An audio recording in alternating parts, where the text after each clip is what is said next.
এটা একটা পুজোর ব্লগ যেখানে আমি আর বড়মশাই বেরিয়ে পড়েছিলাম ভোর দুপুরবেলা খাওয়া দাওয়া সেরে নিজেদের জন্য কিছু একটা কেনাকাটা করার। এবছরে আমরা প্ল্যান করেছিলাম যে পুজোর পরে একটা লম্বা ছুটিতে যাব বেড়াতে, তাই এই পুজোর কেনাকাটাটা এবার স্যাক্রিফাইস করেছি একজন আরেকজনের দিকে তাকিয়ে। তবে লাস্টের দিকে বড়মশাই বলল যে যেহেতু পুজো, তো ছোটো একটা কিছু কিনে নাও, পুজোর পরেই না হলে পরে নিও, কিন্তু তবু চলো। তো এই অনুযায়ী আমরা চলে গেছিলাম জুডিওতে।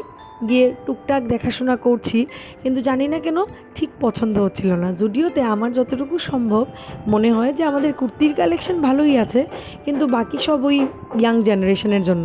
তো ওইখান থেকে বেরিয়ে আমরা চলে এসেছি রিলায়েন্স ট্রেন্ডসে।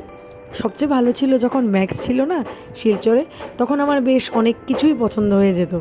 কিন্তু যাই হোক, এখন রিলায়েন্স ট্রেন্ডসে এসে দেখি কোনটা কি পছন্দ হয়। এটা একটা ওয়েস্টার্ন আউটফিট যেটা দেখেছি, জানি না কোনটা নেব। তারপর একটা ওয়ান পিস দেখেছি, এটাও আমার ভালো লেগেছে।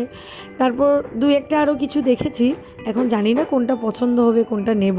তবে এটা কিন্তু নিই, এটা আমার একটা ফ্লিপকার্ট অনলাইন থেকে নেওয়া। তো তারপরে মোটামুটি নিজেকে একটু প্যাম্পারিং করে বাকি কোনটা নিলাম, ফাইনালি কিন্তু একটা কিছু নিয়েছি, তোমাদের সাথে পরে শেয়ার করে নেব।